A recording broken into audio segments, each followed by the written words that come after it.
बिस्मिल्लाहिर्रहमानिर्रहीम अल्लाहुम्मा सल्लि अला मुहम्मदिन व अला आलि मोहम्मद। शाह ज़ंजानी टीवी से आपकी खिदमत में हाज़िर हूँ। प्रोग्राम आज टूडे कबूल दुआ का वक्त, रमज़ान करीम की बरकतें जारी हैं।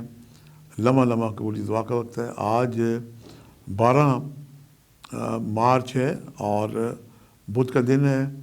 अपनी कम इल्मी के इतराफ़ के साथ, चूँकि बरकतों वाला महीना है, फिर भी मैंने आपके लिए अपनी कम इल्मी के इतराफ़ करते हुए खलूस और मोहब्बत से जो कबूल दुआ का वक्त निकालने की सआदत हासिल की है, वो पेश करने की सआदत हासिल करता हूँ।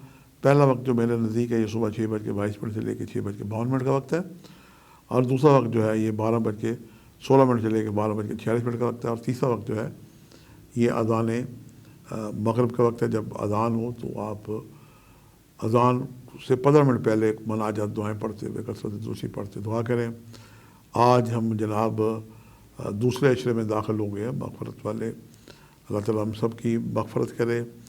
आज जो सदका मैंने निकाला है आपके लिए, ये सब रंग की चीज़ें, बच्चों की खिदमत, छोटे अतफ़ाल जो छोटे बच्चे होते हैं उनको कापियाँ, पेंसिलें, किताबें, चाहे वो दीनी किताबें हों चाहे दुनियावी किताबें हों। इसके अलावा मसाजिद में इफ्तारियों में हिस्सा लें, खजूरें पेश करें कि आपकी उस खजूर से अगर किसी ने एक रोज़ा भी खोल लिया तो यकीनन आपको भी अजर व सवाब मिलेगा जो परवरदिगार ने उस रोज़ादार को दिया है।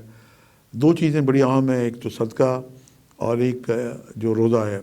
इन दो अमल से परवरदिगार से बिल्कुल हम बराह रास्त डायरेक्ट डाइनिंग वाली पोजीशन में आ जाते हैं। अल्लाह ताला हम सबको सेहत व सलामती के साथ रोज़े रखने की तौफ़ीक़ अता करे, और रोज़े यूँ रखेंगे जैसे ये हमारी ज़िंदगी के आखिरी रोज़े हैं, जो कि ज़िंदगी मौत अल्लाह ही बेहतर जानता है। अल्लाह पाक हम सबको खैर व खूबी अता करे। जहाँ पर भी दुआ करें वतन अज़ीज़ पाकिस्तान को भी अपनी दुआओं में याद रखें। आज का जो वजीफ़ा है, अस्तग़फ़िरुल्लाह रब्बी मिन कुल्लि ज़ंबिन व अतूबु इलैहि, इसे 313 दफ़ा अव्वल आखिर 11 मरतबा दुरूशी पढ़ के दुआ करें। अल्लाह पाक खैर और आसानी अता करेगा। आज के लिए इतने शाह ज़ंजानी को इजाज़त दीजिएगा, बशर्ते ज़िंदगी।